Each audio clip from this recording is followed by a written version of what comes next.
سعودی ایک شخص نے فلپینی کسی عورت سے چھپ کے شادی کی تھی، کیونکہ وہ پہلے ہی شادی شدہ تھا اور پہلی بیوی کے ساتھ اولاد بھی تھی۔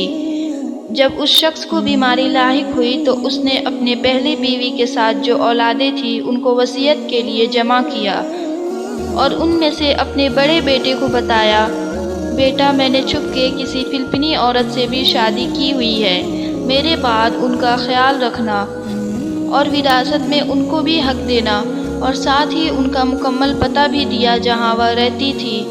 کچھ دن بعد وہ شخص وفات پا گیا تو ان کے بیٹے قاضی کے پاس گئے اور پوری تفصیلات بتا دی۔ قاضی نے فیصلہ رکوا دیا اور حکم دیا کہ فلپینی عورت کو بھی یہاں پیش کریں، تو بڑے بیٹے اپنے والد مرحوم کے دیے ہوئے ایڈریس کے مطابق فلپین پہنچا۔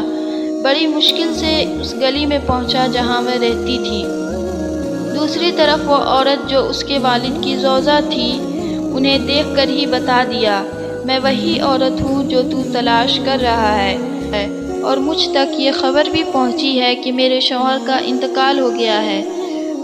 تو بیٹے نے بھی ساری تفصیلات بتا دی اور ان کو سعودیہ کی طرف سفر کے لیے قائل کیا، اور اپنی دوسری ماں کو لے کر سعودی پہنچے اور سیدھا قاضی کے پاس گئے تو اس عورت کے حصے میں 8 لاکھ ریال آیا، اور ساتھ ہی قاضی نے حکم دیا کہ ان کو عمرہ کی ادائیگی کے بعد فلپین روانہ کیا جائے۔ بڑے بیٹے نے ایسا ہی کیا۔ اس واقعے کے ٹھیک 4 سال بعد بڑے بیٹے فلپین اپنے دوسری ماں سے ملنے اور حال احوال پوچھنے کی غرض سے گیا، تو وہاں پہنچ کر اس کو بہت تعجب ہوا۔ اس سے کہا، ماں جی، آپ کو اتنی بڑی رقم وراثت ملنے کے باوجود وہی پرانے خستہ حال مکان میں رہ رہی ہیں۔ ماں جی نے اس کا ہاتھ پکڑ کر ایک جگہ پر لے گئیں جہاں ایک بڑا اسلامی ادارہ قائم تھا۔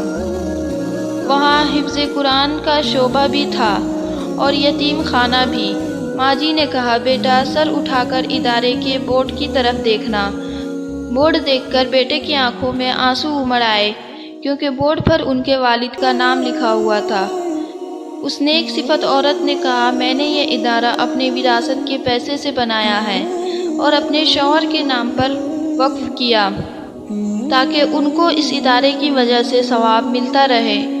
یہ تھی سچی محبت، ورنہ اس پیسے سے وہ ایک عالیشان بنگلہ بھی بنا سکتی تھی، پر انہوں نے سوچا محبت کے مقابلے میں عالیشان بنگلہ کی کیا حیثیت، بنگلہ تو عارضی چیز ہے، البتہ یہ اسلامی ادارہ ان کو اور ان کے شوہر کو آخرت میں کام آئے گی۔